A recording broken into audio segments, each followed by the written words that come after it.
Welcome to Byju's online classes. नमस्कार दोस्तों, आप लोग आशा करता हूं कि अच्छी पढ़ाई चल रही होगी आप लोगों की।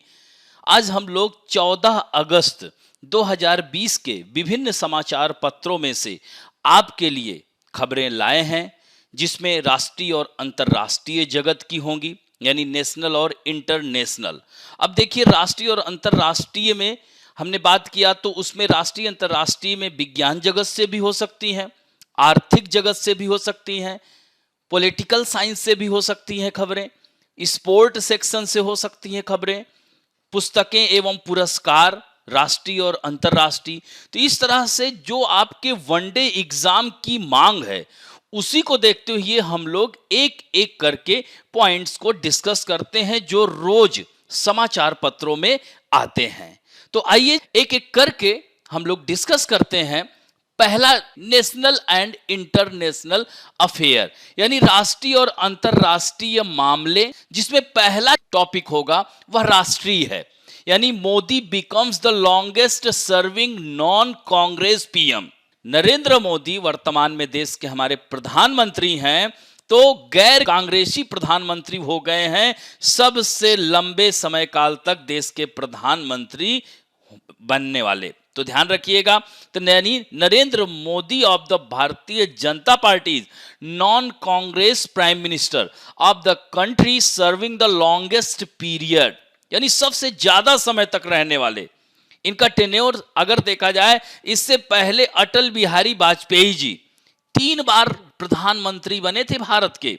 ध्यान रखिएगा, अटल बिहारी वाजपेयी जी का 13 दिन की सरकार चली थी, फिर 13 महीने की, और उसके बाद तीसरी बार जब प्रधानमंत्री बने तो उन्होंने अपना पूरा कार्यकाल पूरा किया था। तो ये ध्यान रखेंगे, अटल बिहारी वाजपेयी जी का जो कार्यकाल था 2268 दिन का, यानी 2268, तो कल ही उन्होंने पूरा किया। तो अब गैर कांग्रेसियों में सबसे अधिक समय तक रहने वाले भारत के प्रधानमंत्री नरेंद्र मोदी जी हो गए हैं। और दोस्तों, कुल मिलाकर अब देखिए, सबसे अधिक सेवा देने वाले की बात अगर की जाए तो चौथे प्रधानमंत्री हैं। और सबसे ज्यादा समय तक भारत के प्रधानमंत्री कौन रहे हैं? पंडित जवाहरलाल नेहरू। वह याद हो तो 1947 में जब हमारा भारत स्वतंत्र हुआ, तभी से वो देश के प्रधानमंत्री उनको नियुक्त किया गया। और 1952 में जब पहले आम चुनाव हुए, तो उसके बाद भी भारत देश के प्रधानमंत्री पंडित जवाहरलाल नेहरू ही चुन करके आए, और 1964 तक वो भारत के प्रधानमंत्री रहे। तो इस तरह से उनका 17 साल का कार्यकाल था। तो दोस्तों, इस तरह आप देख सकते हैं कि 17 बार उन्होंने लाल किले से झंडारोहण भी किया। जैसे अभी कल 15 अगस्त को नरेंद्र मोदी जी यानी चौथे ऐसे व्यक्ति हो जाएंगे जो सबसे ज्यादा बार झंडा आरोहण करने वाले। यानी इससे पहले कौन कौन है? तो पंडित जवाहरलाल नेहरू, इंदिरा गांधी, डॉक्टर मनमोहन सिंह, और अब इनका स्थान आ जाएगा नरेंद्र मोदी जी का। ये ध्यान रखेंगे कि ये जो शुरू के 3 हैं वो तीनों कांग्रेस पार्टी से हैं, यानी पंडित जवाहरलाल नेहरू, इंदिरा गांधी, डॉक्टर मनमोहन सिंह लगातार 2004 से लेकर के 14 तक थे। तो ये आपको पता होगा। अब इसी में जो है, यहां पर पॉइंट देख सकते हैं कि स्वतंत्रता दिवस के अवसर पर दूसरा पॉइंट, यानी लाल किले पर सबसे ज्यादा बार राष्ट्रीय तिरंगा फहराने का रिकॉर्ड भी पंडित नेहरू के नाम है, यानी 17 बार उन्होंने तिरंगा फहराया। 11 बार इंदिरा गांधी जी ने, और 10 बार मनमोहन सिंह ने, और यह 7वीं बार होगा किसका? नरेंद्र मोदी जी का। तो यह इस तरह से ये फैक्ट है, इनको याद रखेंगे। अब अगला topic, India rank first in number of organic farmers. दोस्तों, आजकल जैविक खेती का बहुत तेजी से प्रचलन बढ़ रहा है। कारण इसके पीछे क्या है? दोस्तों, जो हम लोग ये अनाज खा रहे हैं, ग्रीन रिवॉल्यूशन का फायदा तो हुआ, खासकर पंजाब और हरियाणा तथा पश्चिमी उत्तर प्रदेश और राजस्थान के क्षेत्रों में। यानी अब यहीं पर देखिए, प्रश्न आपसे आ गया कि ग्रीन रिवॉल्यूशन मैंने जैसे यहां चर्चा कर दी, तो हरित क्रांति भारत में कितने राज्यों में थी? यानी भारत में सबसे अधिक हरित क्रांति का लाभ प्राप्त करने वाले राज्य कौन कौन से हैं? तो पंजाब, हरियाणा, पश्चिमी उत्तर प्रदेश और राजस्थान का गंगानगर क्षेत्र, खासकर जहां से इंदिरा गांधी नहर गुजर रही है। और हरित क्रांति शब्द यानी green revolution word is coined by William Gaud. याद रखेंगे किसने दिया था? विलियम गैड ने दिया था। और हरित क्रांति का जनक नॉर्मन बोरलॉग को कहा जाता है। और भारत में father of green revolution MS Swaminathan को कहा जाता है। और दोस्तों, रॉकफेलर फोर्ड फाउंडेशन ने सर्वप्रथम 50 के दशक में ग्रीन रिवॉल्यूशन कहां से शुरू हुआ था? मैक्सिको से शुरू हुआ था। और हमारे देश में 60 के दशक में यानी 1966-67 में आया था एमएस स्वामीनाथन के सहयोग से, और उसमें नॉर्मन बोरलॉग ने भी गाइड किया था। तो याद रखेंगे। तो अब देखिए, ये तो ग्रीन रिवॉल्यूशन की मैंने बात की, यानी हाई यील्डिंग वैरायटी के सीड्स हमने यूज किया, फर्टिलाइजर यूज किया, इरिगेशन डेवलपमेंट हुआ, पेस्टिसाइड हम लोगों ने डाला। लेकिन क्या यह ठीक था? इतनी ज्यादा मात्रा में हमने फर्टिलाइजर का प्रयोग कर दिया कि हमारी सॉइल में सैलिनिटी इतनी ज्यादा मात्रा में बढ़ रही है कि धीरे धीरे फिर से डेजर्ट होता जा रहा है।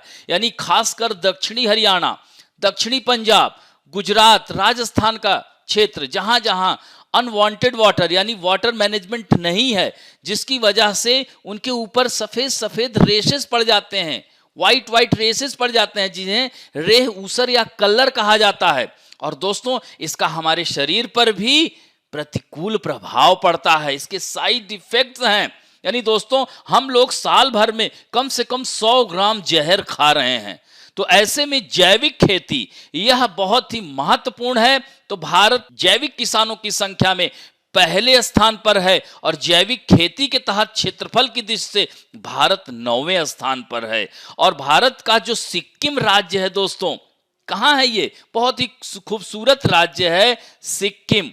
तो ये सिक्किम है, इधर नेपाल है, इधर भूटान है, ऊपर तिब्बत है, चीन, और नीचे पश्चिम बंगाल। यानी यहां भी प्रश्न पूछ लेगा, आपके एसएससी 2012 में आया हुआ प्रश्न है, Which Indian state is surrounded by 3 sides of international boundary and 1 sides of India state, यानी इंडियन स्टेट? तो दैट इज सिक्किम। इसकी राजधानी क्या है दोस्तों? गैंगटोक है। और यहीं पर भारत की सबसे ऊंची चोटी यानी highest peak of India is Kanchenjunga. याद है, 8,598 मीटर ऊंची है, यानी 8,598 मीटर इसकी हाइट है, which is situated in greater Himalaya in Sikkim and Nepal boundary. Okay, तो यह सिक्किम है। और दोस्तों, प्रति व्यक्ति टीचर की उपलब्धता सबसे ज्यादा सिक्किम में है, सबसे साफ सुथरा राज्य सिक्किम है, और पहला जैविक स्टेट, फर्स्ट ऑर्गेनिक स्टेट भी सिक्किम ही बना था। त्रिपुरा और उत्तराखंड सहित अन्य राज्यों ने भी ऐसे लक्ष्य तय कर लिए हैं। तो आदिवासी और पीय क्षेत्रों की तरह उनकी जैविक कहानी को जारी रखने के लिए पोषण किया जा रहा है। तो इंडिया का रैंक यहां पर देख रहे हैं ना, first rank in number of organic farmers, ये फैक्ट है, इसको याद रखेंगे। फिर यहां पर ये पॉइंट्स और भी दिया है, mission organic value chain development for north east region and परंपरागत कृषि विकास योजना PKVY, जो कि लॉन्च कब हुआ था? 2015। ये भी फैक्ट है, इसको याद रखिएगा। फिर इसी तरह से आप देखिए, यहां पर भी भागीदारी गारंटी प्रणाली और राष्ट्रीय जैविक उत्पादन कार्यक्रम के तहत इसको बढ़ावा दिया जा रहा है। पूछ लेगा किसके तहत बढ़ावा दिया जा रहा है इस योजना को? तो इसके तहत। कौन सी योजना है? ये है। तो ये ध्यान रखेंगे दोस्तों। तो यहां पर हमने कितने फैक्ट बताए, और ये सब आपके एग्जाम ओरिएंटेड हैं। और इसी में देखिए, जैविक Bharat PGS Organic India, the produce to establish the organic authenticity of the produce, यानी PGS Green is given to chemical free। यही सबसे बड़ी लड़ाई है दोस्तों, पेस्टिसाइड फ्री, यानी हम लोग ये जो रसायन का प्रयोग करते हैं, इसका हमारे शरीर पर इसका दुष्प्रभाव पड़ रहा है, इसका साइड इफेक्ट पड़ रहा है। इसलिए हम लोग जैविक खेती की ओर और हमारी सरकार भी इस पर प्रयासरत है। उपभोक्ता को उत्पाद की जैविक प्रमाणिकता स्थापित करने के लिए FSSAI, जैविक भारत, PGS ऑर्गेनिक इंडिया के लोगों को देखना चाहिए। यहां पर आप देख सकते हैं ना, इस तरह का लोगो भी आपके एग्जाम में आ जाता है। नेक्स्ट टॉपिक इज पवित्र पति एंड आयुष्दा तारा लॉन्च्ड, यानी Pune based defence institute of advance technology, जिसे DIAT, इसका फुल फॉर्म भी याद रखना, develop a non fibres of Ayurvedic based biodegradable face mask launch किया है। और उसका नाम क्या है? इसका नाम है पवित्रा पति। और DIAT has developed a anti microbial body suit named Ashuda Tara, या आयुष तारा भी इसको कहते हैं। इस सूट में सुपर हाइड्रोफोबिक, श्वास, एंटी माइक्रोबियल, आराम महसूस करने के गुण हैं। और सूट के कपड़े की सामग्री को कोविड-19 के खिलाफ लड़ने की मंजूरी है। तो दोस्तों यह इंपॉर्टेंट है, दोनों पॉइंट याद रखेंगे, आयुष तारा और पवित्र पति। क्या है पूछ लेगा, मास्क है कि शूट है, ऐसे पूछ लेगा आपसे, तो ये ध्यान रखना। तो दोस्तों यहां पर आप देख रहे हैं ये कंपनी प्राइवेट लिमिटेड है सिद्धेश्वर, महाराष्ट्र ने शुरू में इस पवित्र पति जो फेस मास्क है के 10,000 ऑनलाइन मंच पर उपलब्ध कराया जाएगा। जैसे अमेजन, फ्लिपकार्ट, बहुत सारी कंपनियां हैं, तो उस पर यह उपलब्ध होगा। अब हम लोग बढ़ते हैं नेक्स्ट टॉपिक की ओर। Indian coast guard offshore patrol vessel Sarthak, ये नाम महत्वपूर्ण है, लॉन्च्ड, यानी the launching ceremony was conducted as Goa shipyard limited. दोस्तों गोवा शिपयार्ड लिमिटेड कहां है? आप जैसे देख सकते हैं, ये जितने भी तटीय क्षेत्र हैं, अब जैसे भारत में 13 बड़े बंदरगाह हैं। गुजरात, यहां पर आप देख रहे हैं, महाराष्ट्र में 2 है, गोवा में है मार्मुगाओ, कर्नाटक में है मंगलुरु पोर्ट, और केरल में है कोचीन पत्तन।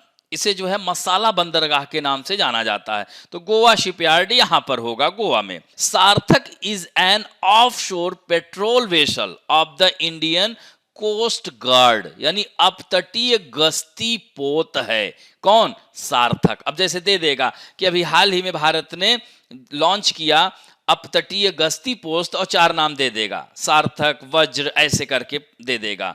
तो OPV सार्थक 5 OPV श्रृंखला में 4थे स्थान पर है। और वो भी किसके आधार बनाया गया? मेक इन इंडिया के तहत बनाया गया है दोस्त। तो इसमें 70% स्वदेशी जो है इक्विपमेंट यूज किए गए हैं, या सामग्री यूज की गई है, यह ध्यान रखेंगे। और दोस्तों जहाज अत्याधुनिक नेविगेशन और संचरण उपकरण, सेंसर और मशीनों से यह लैस है। 105 मीटर जहाज लगभग 2350 टन और 2 कह सकते हैं 9100 किलोवाट डीजल इंजन द्वारा प्रेरित 6000 समुद्री मील के साथ 26 समुद्री मील की अधिकतम गति प्राप्त करने के लिए यह डिजाइन किया गया है। और ध्यान रखेंगे, the ship is design to embark and carry a twin engine helicopter, 4 high speed boats and 1 inflatable boat for swift boarding and search and rescue operations. Indian coast guard जो है, इसका हेडक्वार्टर आपसे डायरेक्ट पूछ लिया जाएगा, तो वो कहां है? नई दिल्ली, रक्षा मंत्रालय। इसके डायरेक्टर कौन है? कृष्णा स्वामी नटराजन हैं। एडिशनल डायरेक्टर जनरल कौन है? तो यह VD चाफेकर हैं। और इसकी स्थापना कब हुई थी? तो 18 अगस्त 1978। और इसका मोटो क्या है? यानी व्यम रक्षम, मीनिंग ऑफ वी प्रोटेक्ट, यानी हम रक्षा करते हैं, व्यम रक्षा महम। ठीक है, तो ये आदर्श वाक्य है, इसे याद रखेंगे। अब बढ़ते हैं हम लोग नेक्स्ट टॉपिक की ओर। Raman, a rocket engine capable of carrying multiple satellite was successfully tested. इसका सफल परीक्षण किया गया। याद रखिएगा कि निजी क्षेत्र की पहली, यानी भारतीय स्टार्टअप स्काई रूट एरोस्पेस ने एक साथ कई सैटेलाइट ले जाने में सक्षम upper stage rocket engine Raman का सफल परीक्षण किया है। और दोस्तों यह India's first private built space launch vehicle under make in India, यानी स्काई रूट जो एरोस्पेस है, भारत का पहला ये ध्यान रखेंगे। और इसको किसने बनाया? इसरो के पूर्व वैज्ञानिकों द्वारा स्थापित किया गया है। Skyroot aerospace make in India के तहत भारत के पहले निजी रूप से निर्मित अंतरिक्ष प्रक्षेपण वाहन को तैयार कर रहा है। तो ये भी फैक्ट याद रखेंगे। अब ये जो रमन नाम इसका रखा गया है, तो दोस्तों सीवी रमन का नाम तो आप लोगों ने सुना होगा, उन्हें नोबेल पुरस्कार भी मिल चुका है। चंद्रशेखर वेंकट रमन, उनको 1930 में 1930 में पुरस्कार मिल चुका है रमन इफेक्ट के लिए, फिजिक्स का नोबेल पुरस्कार वो प्राप्त कर चुके हैं। तो उन्हीं के नाम पर इसका नाम रखा गया है। और दोस्तों रमन एक 3D प्रिंटेड रॉकेट इंजन है, ध्यान रखिएगा। और स्काई रूट एरोस्पेस के जो सीईओ हैं पवन कुमार चंदना हैं। और स्काई रूट एरोस्पेस अगले साल दिसंबर में अपना पहला रॉकेट विक्रम-1 भी लॉन्च करने वाला है। यह भी महत्वपूर्ण है खबर, ध्यान रखेंगे। तो ये इस तरह से इन सारे पॉइंट्स को ध्यान रखेंगे कि अगले साल विक्रम-1 यह 2021 में लॉन्च हो जाएगा, नेक्स्ट ईयर, ऐसा संभावना व्यक्त की जा रही। तो अब इसमें क्या याद रखोगे आप लोग? स्काई रूट एरोस्पेस कंपनी है, किसने तैयार किया था? तो इसरो के पूर्व वैज्ञानिकों द्वारा स्थापित की गई इस कंपनी को, निजी क्षेत्र की है। तो मेक इन इंडिया के क्षेत्र में या मेक इन इंडिया को आगे बढ़ाने में यह मददगार सिद्ध होगा। अब दोस्तों बढ़ते हैं, नेक्स्ट टॉपिक है क्लीन योर प्लेट कैंपेन। दोस्तों क्लीन योर प्लेट कैंपेन अभी हाल ही में, या कह सकते हैं पूछ लेगा कि हाल ही में किस देश के राष्ट्रपति ने शुरू किया है? तो दोस्तों कोरोना नामक महामारी, जैसा कि आप लोग देख रहे हैं, पूरा विश्व परेशान है। ऐसे में चीन has officially launched a new version of the clean your plate campaign. यानी खाद्य की समस्या, चीन जैसे देश विश्व का सबसे अधिक पॉपुलेशन वाला कंट्री है, विश्व के सबसे अधिक जनसंख्या वाला देश है, तो जाहिर सी बात है कि खाद्य संकट वहां भी उत्पन्न हो रहा है। तो चीन के राष्ट्रपति कौन है? शी जिनपिंग हैं, ध्यान रखिएगा। तो जिनपिंग साहब ने आधिकारिक तौर पर क्लीन योर प्लेट कैंपेन का नया संस्करण लॉन्च किया है। और दोस्तों 13 अगस्त 2020 को यह जो पिछले अभियान का उद्देश्य था, अधिकारियों की जो असाधारण दावतों और स्वागतों को समाप्त करना, जो इतना ज्यादा मात्रा में वेस्ट हो जाता है अनाज, फूड खाने में प्लेट में छोड़ देते हैं, तो इसीलिए यह 2.0 वर्जन शुरू किया गया है। यानी जनता को भोजन बर्बाद करने से रोकने का आह्वान करता है। तो ये याद रखेंगे वन लाइन में कि किस देश के राष्ट्रपति ने शुरू किया, तो ध्यान रखेंगे चीन के राष्ट्रपति ने शुरू किया। अब हम लोग बात करते हैं various national and international personality in news. तो आज व्यक्तित्व में हम लोग बात करेंगे एसएस मुंद्रा की। तो SS Mundra become a new non executive chairman of IBH, यानी इंडिया बुल्स हाउसिंग फाइनेंस के नए गैर कार्यकारी अध्यक्ष बने हैं। और दोस्तों ये आरबीआई के पूर्व गवर्नर भी रह चुके हैं, यानी रिजर्व बैंक ऑफ इंडिया के। तो मुंद्रा 2008 में एक स्वतंत्र निदेशक के रूप में आईबीएच के बोर्ड में शामिल हुए थे। यह इनका पिक्चर दिया गया है। तो दोस्तों about India bulls housing finance, जो यहां पर देखिए फैक्ट है, ये भी ध्यान रखिएगा। इसका हेडक्वार्टर कहां है? गुड़गांव में है। इसकी स्थापना कब हुई थी? 2005 में हुई थी, ध्यान रखेंगे। नेक्स्ट है यदुपति सिंघानिया। दोस्तों यह बहुत ही चर्चित व्यक्ति हैं, आईआईटीएन हैं। यह जेके समूह के वाइस प्रेसिडेंट रहे हैं। जेके सीमेंट व जेके कॉटन, ये कानपुर में है मिल्स के चेयरमैन और प्रबंधक रहे हैं। उत्तर प्रदेश क्रिकेट एसोसिएशन, खेल से भी संबंधित थे, से लंबे समय तक चेयरमैन रहे। 1990 में इन्हें आर्किटेक्ट ऑफ द ईयर पुरस्कार दिया गया। और दोस्तों 1984 में राजस्थान में सीमेंट का उत्पादन शुरू किया था। उस समय प्लांट की क्षमता 50,000 टन थी। और दोस्तों वर्तमान समय में जेके व्हाइट सीमेंट, एड में आप लोग देखते होंगे, तो देश में दूसरा सबसे बड़ा उत्पादक और विश्व में तीसरे नंबर पर है। और वैसे अगर सीमेंट के उत्पादन की बात की जाए दोस्तों, तो विश्व में भारत का दूसरा स्थान है सीमेंट के उत्पादन में। यानी पहले स्थान पर कौन है? तो पहले स्थान पर चीन है। जैसे भारत में पहला सीमेंट संयंत्र, ये भी फैक्ट है, आपके वनडे में सीधे सीधे पूछ लेगा भारत में पहला सीमेंट प्लांट कहां स्थापित किया गया? तो दोस्तों याद रखना 1904 में पोरबंदर, गुजरात में, ठीक है। जबकि सीमेंट का उत्पादन 1904 में मद्रास, जिसे अब चेन्नई कहते हैं, वहां शुरू किया गया था। और विश्व में सबसे पहली आधुनिक यानी मॉडर्न फैसिलिटी वाली सीमेंट का निर्माण जो 1824 में 1824 में ब्रिटेन के पोर्टलैंड नामक स्थान पर, और दोस्तों पोर्टलैंड सीमेंट भी है तो याद रखना स्थापित किया गया था ब्रिटेन में। तो इस तरह से चीन के बाद भारत दुनिया का सबसे बड़े सीमेंट उत्पादकों में से एक है, ध्यान रखेंगे और यह कभी नहीं भूलेंगे। और इसके साथ साथ जैसे भारत के सीमेंट उद्योग का भौगोलिक वितरण अगर बात किया जाए, यानी ज्योग्राफिकल डिस्ट्रीब्यूशन कहां कहां, तो मध्य प्रदेश आपने सुना होगा, सतना सीमेंट, कटनी, ये सब सीमेंट इंडस्ट्री वहां पे हैं। आंध्र प्रदेश का करीमनगर, ये सब शहर मिलान करने को आता है भूगोल में, बेहतर ढंग से और अच्छे से बताया जाएगा। राजस्थान, कर्नाटक, गुजरात, ये सब महत्वपूर्ण केंद्र हैं। झारखंड, उत्तर प्रदेश का चुर्क अवस्थित है। अब आगे बढ़ते हैं आज के बुक्स एंड अवार्ड्स में। यहां पर आज हमने दलाई लामा, इनका नाम तो आप लोगों ने सुना ही होगा, तो इनकी नई पुस्तक वो भी किस पर आई हुई है, जलवायु परिवर्तन पर। तो ये याद रखिएगा, पूछ लेते हैं ना किस पर आई हुई है, क्योंकि इन्होंने 50 से अधिक पुस्तकों को लिखा है दोस्तों।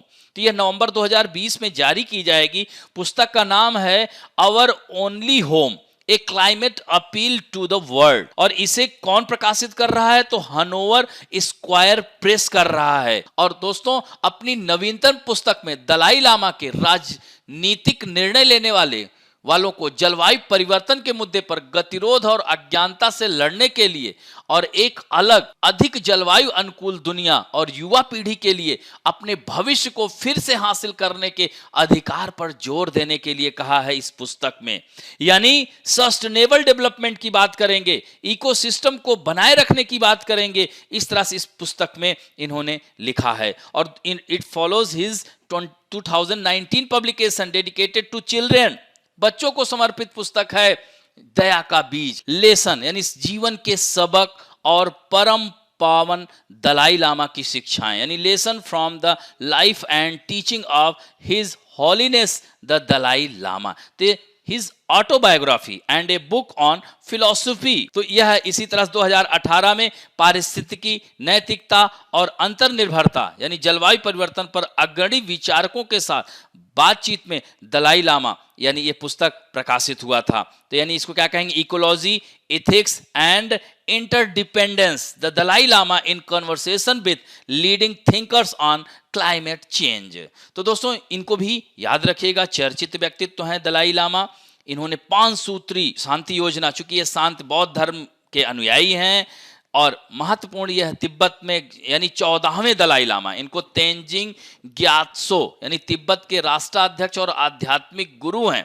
इनका जन्म 1935 में हुआ था, ध्यान रखिएगा। और दोस्तों दलाई लामा एक मंगोलियाई पदवी है जिसका मतलब होता है ज्ञान का महासागर। अब बात करते हैं हम लोग स्पोर्ट न्यूज में, खेल समाचारों में। INOX is Indian Olympics team sponsor. तो दोस्तों जैसे अभी देखिए, कल या परसों की न्यूज में हम लोगों ने डिस्कस किया था कि आईपीएल के लिए जो प्रायोजक अभी मिल नहीं रहे, 18 तारीख को घोषणा होगी। तो इसी तरह से ओलंपिक जो कोरोना महामारी की वजह से जापान में होना था, जो कि अब कैंसिल हो गया, 2021 में होगा, तो उसके लिए स्पॉन्सरशिप के लिए आइनॉक्स को चुना गया है, INOX समूह को, यानी ओलंपिक 2021 के लिए भारतीय टीम का आधिकारिक प्रायोजक इसको दिया गया है। तो इंडियन ओलंपिक एसोसिएशन भी याद रखिएगा। और ये जो आइनॉक्स है लेजर लिमिटेड यानी भारत की सबसे बड़ी मल्टीप्लेक्स चेन में से 147 मल्टीप्लेक्स और 68 यानी 68 सिटीज में इसके 626 स्क्रीन हैं। यानी आइनॉक्स को भारत में फिल्म के अनुभवों को परिभाषित करने के लिए जाना जाता है कि यह किससे संबंधित है, और इसको जो है याद रखेंगे, इसको आइनॉक्स लेजर लिमिटेड कहा जाता है, और इसके कंपनी के जो निदेशक हैं सिद्धार्थ जैन हैं। तो यह स्पॉन्सरशिप मिला है। और यहीं पर इंडियन ओलंपिक एसोसिएशन के बारे में याद रखिएगा, इसका एस्टेब्लिशमेंट हुआ था 1924 में। इसके अध्यक्ष नरेंद्र बत्रा हैं और महासचिव राजीव मेहता हैं। अब बात करेंगे union sport minister Shri Kiren Rijiju to launch unique fit India freedom run. खेल मंत्री कौन है, अरुणाचल प्रदेश से ये सांसद हैं किरण रिजिजू। 15 अगस्त से 2 अक्टूबर तक चलने वाली सबसे बड़े देशव्यापी run fit India freedom run का आयोजन करने के लिए तैयार हैं। और यह एक अनूठी पहल है, कह सकते हैं, यह अवधारणा है। तो इस तरह से in keeping with the current pandemic situation, यानी वर्तमान में यह जो महामारी की स्थिति को देखते हुए, यह यानी सोशल डिस्टेंसिंग का ध्यान रखते हुए, यानी ग्लोबल पोजिशनिंग सिस्टम वॉच या मैनुअल रूप से उपयोग किए गए कुल किलोमीटर को ट्रैक इसमें किया जा सकेगा। तो उस तरह से यह एक तरह से ये पहल अभियान शुरू करेंगे। कब से? ध्यान रखें, 15 अगस्त से 2 अक्टूबर तक। तो दोस्तों इसमें लक्ष्य क्या है कि कोविड-19 प्रोटोकॉल का पालन करते हुए जनता के बीच फिटनेस को प्रोत्साहन करना, यानी इनकरेज करना, जैसे कि लोग अपना स्वस्थ रहें, इम्यूनिटी डेवलप करें, जैसे कि कोरोना से वह लड़ सकें। तो व्यक्ति और संगठन फिट इंडिया वेबसाइट पर इस आयोजन के लिए पंजीकरण कर सकते हैं। 15 अगस्त को भारत के 74वें, अब ये भी याद रखना कौन सा है, 74। तो 2 अक्टूबर को महात्मा गांधी की 151वीं जयंती पर आयोजित किया जा रहा है और इसका मोटो या आदर्श वाक्य है, to encourage fitness and help citizen to get freedom for obesity, laziness, stress, anxiety and other disease. तो इससे मोटापा, आलस्य, तनाव, चिंता, इन सब को दूर करेगी। इससे फिट रहेंगे, जैसे डायबिटीज है, अगर आप फिट रहते हैं, रोज दौड़ते हैं, अपने आप को रोज योगा व्यायाम करते हैं, तो फिट रहेंगे। अब आज हम लोग बात करेंगे दिस डे इन हिस्ट्री, यानी 14 अगस्त का इतिहास।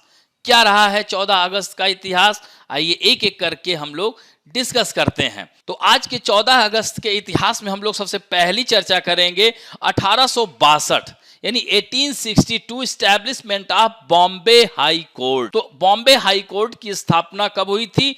14 अगस्त। और दोस्तों 1862 में ही 2 और high court, total 3 high court का इस्टेब्लिशमेंट हुआ था।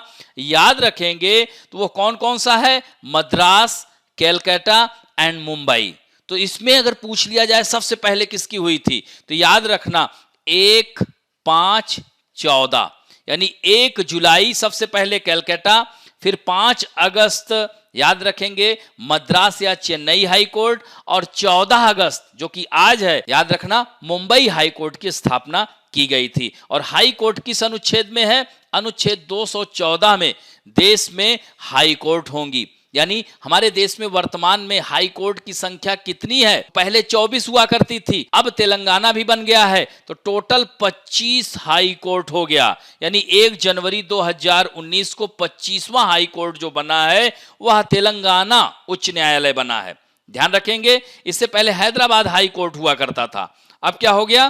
Telangana high court. 2013 में Tripura high court, Manipur high court, ये सब 2013 में बने थे। अब इनको भी देख लिए, ध्यान रखिएगा। मेघालय उच्च न्यायालय, अब इसमें 3 महत्वपूर्ण हो गया, मणिपुर, मेघालय, त्रिपुरा, 3 MMT याद रखना। तो ये भी पूछ लेगा, इनका भी क्रम लगाओ। चूंकि यह तीनों हाई कोर्ट 2013 में स्थापित किए गए थे, 25 मार्च, 26 मार्च और 23 मार्च। तो दोस्तों 23 मार्च को मेघालय उच्च न्यायालय की स्थापना हुई थी 2013 में, 25 मार्च को मणिपुर उच्च न्यायालय की स्थापना हुई थी, और दोस्तों 26 मार्च को त्रिपुरा उच्च न्यायालय की स्थापना। देखिए इसमें डेट बहुत महत्वपूर्ण हो जाता है। इसी तरह से इसको याद रखेंगे क्या? 1-2 जुलाई 1862, फिर 5 अगस्त 1862, 14 अगस्त 1862। ध्यान रखेंगे। इसके बाद दूसरा पॉइंट है, आज ही के दिन 1908 में इंग्लैंड के फोके स्टोन में सौंदर्य प्रतियोगिता का आयोजन किया गया था, ब्यूटी कॉन्टेस्ट। जैसे अब होता है ना beauty contest, miss world, miss universe, miss Asia Pacific, इस तरह से। तो 1908 में स्टार्ट किया गया था, कहां? फोके स्टोन में। फिर 1917 में चीन ने जर्मनी और ऑस्ट्रिया के खिलाफ युद्ध की घोषणा की थी। और दोस्तों 1924 में प्रसिद्ध लेखक एवं पत्रकार कुलदीप नैयर का जन्म आज ही के दिन हुआ था। और यह जो कुलदीप नैयर साहब हैं, बहुत ही महान पत्रकारों में इनकी गिनती होती है। इनका जब जन्म हुआ था तो उस समय पाकिस्तान, 1923 में आज ही के दिन इनका जन्म हुआ था, सियालकोट में, जो कि अब पाकिस्तान में है। और दोस्तों यह दिल्ली के Indian express, the statesman, PIB, इन सब में यह काम कर चुके हैं। यह बहुत ही चर्चित व्यक्तित्व हैं। और इनकी मृत्यु 2018 में हुई थी, 22 अगस्त को, ये ध्यान रखेंगे। तो इनकी बहुत सारी रचनाएं हैं, between the lines, distant neighbor, a tale of the subcontinent, India after Nehru, wall at Wagha, India Pakistan relationship, India house scoop, ये सब इनकी पुस्तकें थी। किसकी? कुलदीप नैयर की। ध्यान रखेंगे। और द डे लुक्स ओल्ड के नाम से प्रकाशित कुलदीप नैयर की आत्मकथा, ये बहुत महत्वपूर्ण है, इसको जरूर याद रखिएगा। तो इस तरह से यह चर्चित व्यक्तित्व हैं। फिर 1938 में आज ही के दिन BBC first feature film student of Prague television पर प्रसारित किया था। यह भी फैक्ट है, इसको याद रखिएगा। फिर आज ही के दिन दोस्तों भारत के दो टुकड़े हुए थे, यानी भारत का विभाजन कह सकते हैं, और पाकिस्तान एक सेपरेट कंट्री बना था। और दोस्तों 1968 में Morarji Desai with Pakistan highest civilian award, निशाने पाकिस्तान। दोस्तों यह भारत के प्रधानमंत्री रहे हैं। अभी मैंने चर्चा की थी ना, गैर कांग्रेसी प्रधानमंत्री। और मोरारजी देसाई ऐसे व्यक्तित्व हैं जो भारत और पाकिस्तान दोनों के सर्वोच्च सम्मान प्राप्त किए हैं। 1991 में 1991 में याद रखिएगा, उसी समय राजीव गांधी जी को मरणोपरांत पोस्टमसली दिया गया था अवार्ड, और सरदार वल्लभ भाई पटेल को भी मरणोपरांत दिया गया था, उन्हीं के साथ मोरारजी देसाई को। इस तरह से भारत का भी सर्वोच्च सम्मान प्राप्त हुआ था इनको, और 1968 में पाकिस्तान का भी सर्वोच्च सम्मान प्राप्त होने वाले एकमात्र भारतीय प्रधानमंत्री हैं, याद रखिएगा, यह भी फैक्ट। उसके बाद है बहरीन, 110 वर्षों के बाद ब्रिटिश शासन से आजादी मिली थी, आज ही के दिन, याद रखना। ये भी पूछ लेगा कि पाकिस्तान के साथ साथ और कौन सा देश आजाद हुआ था, तो बहरीन की राजधानी क्या है? मनामा है, ध्यान रखेंगे। फिर 1975 में पाकिस्तानी सेना ने राष्ट्रपति मुजीबुर रहमान का तख्ता पलट किया था, यह भी डेट याद रखिएगा, इंपॉर्टेंट है। तो इस तरह से अब हम लोग जो नेक्स्ट हमारा सेगमेंट है, let us talk about some important facts. दोस्तों एक बहुत महत्वपूर्ण बात मैं आपको बताता हूं कि पर डे एक आदत डाल लीजिए कि 5 आर्टिकल आपको याद करने हैं, क्योंकि आप लोग कभी कभी एग्जाम में सीधे अनुच्छेद आ जाता है कि आर्टिकल 17 इज रिलेटेड टू विच, कह सकते हैं कि यानी किससे संबंधित है, या आर्टिकल 17 यानी दे देगा कि abolition of untouchability is related to which article. सीधे अनुच्छेद आप लोगों के एग्जाम में आ जाते हैं। दोस्तों वैसे तो 395 अनुच्छेद हैं, यानी यह आर्टिकल 395 इसका अब बढ़ा करके वर्तमान में 467 से भी अधिक हो गया है। तो इसमें अब इतने आर्टिकल याद करना पॉसिबल नहीं है आपको, लेकिन हम आपको इसमें से इंपॉर्टेंट आर्टिकल की चर्चा, देखिए पढ़ाएंगे तो सब, लेकिन कुछ इंपॉर्टेंट आर्टिकल आपको बताएंगे जो कि आपके एग्जाम ओरिएंटेड यानी एग्जाम पॉइंट ऑफ व्यू से आपके लिए यह मददगार सिद्ध हो। तो अब जैसे भारत के राष्ट्रपति, ये बहुत बड़ा टॉपिक है दोस्तों, लेकिन यहां से आज हम 10 फैक्ट उठाएंगे, और खासकर आर्टिकल यानी राष्ट्रपति से संबंधित तो बहुत सारे आर्टिकल हैं। अनुच्छेद 148 नहीं है, आर्टिकल 148 में कैग की नियुक्ति कौन करता है? Who is appointed by president। अनुच्छेद 324 में क्या है? तो हर आर्टिकल में कहीं ना कहीं देखा जाए तो राष्ट्रपति जुड़ा हुआ है, क्योंकि भारत का प्रथम नागरिक है। यानी संसद आर्टिकल 79 में क्या है? पार्लियामेंट है, और पार्लियामेंट के 3 अंग हैं, राष्ट्रपति, लोकसभा, राज्यसभा। तो प्रेसिडेंट किस आर्टिकल में है? आर्टिकल 52 में भारत का एक राष्ट्रपति होगा, भारत का प्रथम नागरिक कहलाता है, आपको तो पता ही है ये। और दोस्तों अनुच्छेद 53 क्या कहता है कि कार्यपालिका की जो शक्ति है इसी में निहित है। लेकिन दोस्तों यहां पर एक दिलचस्प कहानी बताता हूं कि राष्ट्रपति की वही स्थिति है जो घर में रिटायर्ड फादर की होती है, यानी राष्ट्रपति नाम मात्र का कार्यपालिका प्रमुख होता है। Executive power is vested in president in article 53, यानी नाम मात्र का कार्यपालिका का प्रमुख होता है कौन? राष्ट्रपति। और प्रधानमंत्री एवं उसका मंत्रिमंडल वास्तविक कार्यपालिका को चलाता है। तो इसीलिए मैंने क्या कहा कि रिटायर्ड पिताजी की, यानी आप अगर कोई भी नई चीज, गाड़ी लाते हैं तो उसका उद्घाटन कौन करेगा? आपके पिताजी। लेकिन गाड़ी कौन चलाता है? आप चलाते हैं, कभी वो शायद ही कभी कभी बैठते हो। तो इसी तरह से देश को चलाता कौन है? लेकिन साइन कौन करेगा? भारत का राष्ट्रपति करेगा। तो इसीलिए कार्यपालिका का वास्तविक प्रमुख प्रधानमंत्री होता है, नाम मात्र का प्रमुख कौन है? राष्ट्रपति होता है। इसमें राष्ट्रपति के निर्वाचक मंडल, अब देखिए निर्वाचक मंडल में क्या बात की जाती है, यानी इसके लिए अब देखिए चुनाव लड़ने के लिए 50 प्रस्तावक और 50 अनुमोदक, यानी 100 संसद सदस्यों या विधानसभा सदस्यों का समर्थन प्राप्त होना चाहिए।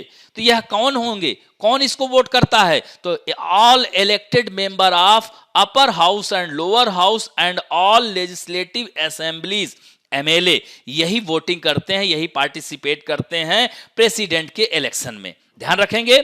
एंड आर्टिकल 55 क्या है? तो राष्ट्रपति के निर्वाचन की पद्धति है। तो दोस्तों कैसी है? सिंगल ट्रांसफरेबल वोट, एकल संक्रमणीय मत पद्धति के द्वारा इसमें जो है चुनाव होता है। और दोस्तों अनुच्छेद 56 में क्या है?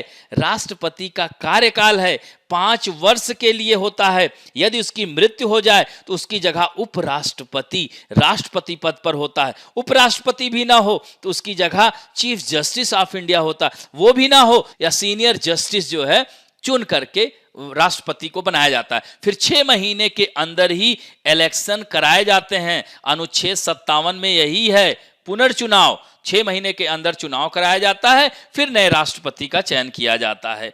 समझ में आई बात? और नेक्स्ट जो इसमें अनुच्छेद 58 में क्या है? राष्ट्रपति चुने जाने के लिए योग्यता। तो क्या योग्यता होनी चाहिए? वह भारत का नागरिक हो, सिटीजनशिप ऑफ इंडिया, यानी भारत की नागरिकता प्राप्त हो, और वह 35 ईयर ओल्ड, और क्या लोकसभा का सदस्य होने की योग्यता रखता हो और किसी लाभ के पद पर ना हो। ऐसे व्यक्ति को राष्ट्रपति चुनाव लड़ने के लिए वह एलिजिबल होता है।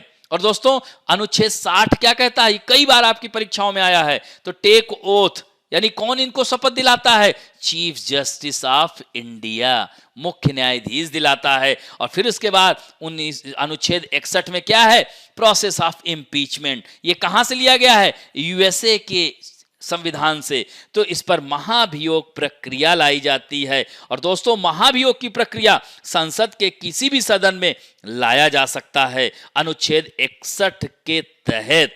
और दोस्तों याद रखिएगा कि इसमें राष्ट्रपति को 14 दिन पहले लिखित सूचना दी जाती है, जिस पर उस पर सदन पर 1/4 सदस्यों के, कितने सदस्यों के हस्ताक्षर होने चाहिए? साइन 1/4, 1/4 सदस्यों के हस्ताक्षर हों।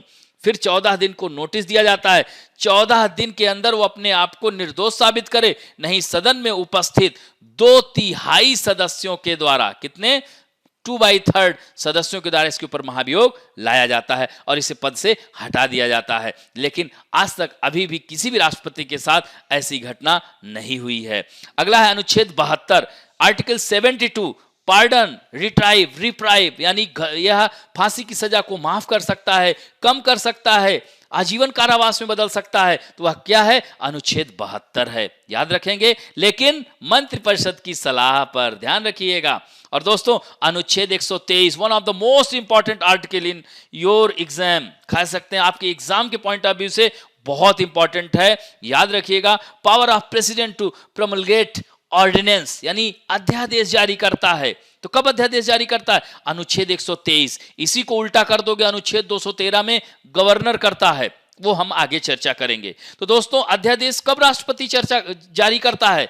When parliament not in session, यानी जब संसद सत्र में नहीं होती है, देश को किसी कानून की आवश्यकता होती है, तो ऐसे में राष्ट्रपति अनुच्छेद 123 के तहत अध्यादेश पारित कर सकता है। याद रखेंगे, जैसे निर्भया कांड हुआ था तो उस समय राष्ट्रपति ने अनुच्छेद 123 के तहत ही, उस समय संसद सत्र में नहीं थी तो महिलाओं की सुरक्षा हेतु नया कानून लाया था। और दोस्तों याद रखना, जब संसद सत्र में आती है तो यह अध्यादेश अगर संसद के सदन में उपस्थित सदस्यों के द्वारा इसको मान लिया जाता है तो टेबल को थपथपा दिया जाता है कि इस कानून को आगे बढ़ाया जा सकता है। अगर नहीं बढ़ाया तो अपने आप यह निरस्त हो जाता है सदन के, यानी सत्र के 6 हफ्ते के अंदर। ध्यान रखेंगे। तो यह इंपॉर्टेंट फैक्ट्स थे। अब आइए हम लोग बात करते हैं आज के अभ्यास प्रश्न में। तेजी से आंसर दीजिएगा आप लोग। भारत में सबसे ज्यादा समय तक रहने वाले भारत के प्रधानमंत्री कौन थे? तो पंडित जवाहरलाल नेहरू, 17 साल। ध्यान रखेंगे। उसके बाद सबसे अधिक समय तक इंदिरा गांधी का नाम आता है, फिर मनमोहन सिंह का आता है, फिर अटल बिहारी वाजपेयी, चूंकि अब इसमें ऑप्शन के आधार पर तो अटल जी हैं, लेकिन अब नरेंद्र मोदी जी चौथे स्थान पे आ गए हैं, ध्यान रखेंगे। नेक्स्ट क्वेश्चन है, हाल ही में भारतीय तट रक्षक बल ने किस नाम के एक अपतटीय गश्ती पोत यानी ओपीवी को लॉन्च किया है? वह क्या है? सार्थक है। भारत का पहला जैविक राज्य मैंने बताया था कौन सा है? सिक्किम है। नेक्स्ट है, भारत के पहले निजी स्पेस लॉन्च व्हीकल का निर्माण कौन सी कंपनी कर रही है? तो इसरो के पूर्व वैज्ञानिकों द्वारा स्थापित स्काई रूट। नेक्स्ट है, किस देश के राष्ट्रपति ने शुरू किया है क्लीन योर प्लेट कैंपेन? वह है चीन के राष्ट्रपति, ध्यान रखेंगे। अगला है, सीमेंट उत्पादन में भारत का कौन सा स्थान है? तो वह दूसरा स्थान है। पहला स्थान किसका है? चीन का है। नेक्स्ट है, who is the author of new book on climate change called Our Only Home, a climate appeal to the world? तो यह दलाई लामा, अभी कुछ देर पहले ही हमने चर्चा किया। फिर उसके बाद है, ओलंपिक 2021 के लिए भारतीय टीम का आधिकारिक प्रायोजक किसे घोषित किया गया है? तो आईनॉक्स को। नेक्स्ट है, वर्तमान में केंद्रीय खेल मंत्री कौन है? तो किरण रिजिजू। ये कहां से सांसद हैं? अरुणाचल प्रदेश से आते हैं, याद रखिएगा। और अरुणाचल प्रदेश की राजधानी क्या है?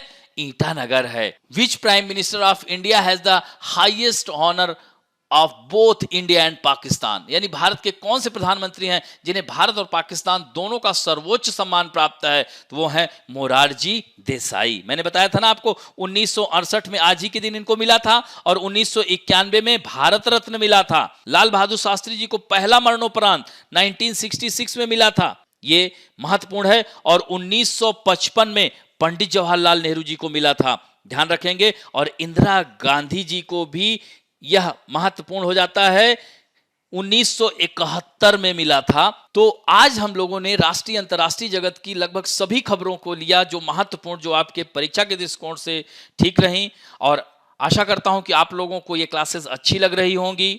और दोस्तों, अगर अच्छी लग रही हैं तो please like, share and subscribe, क्योंकि आप लोग खुद देखिए और साथ साथ अपने दोस्तों को भी बताइए।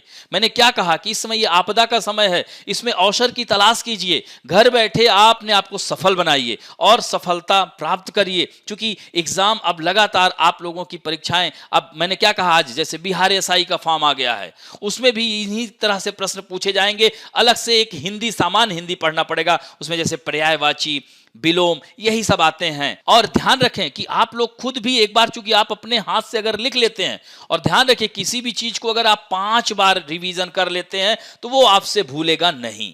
तो यह महत्वपूर्ण है दोस्तों। इसको खूब लाइक, शेयर और सब्सक्राइब करवाइए ज्यादा से ज्यादा लोगों तक, जैसे कि रोज यह प्राप्त हो सके।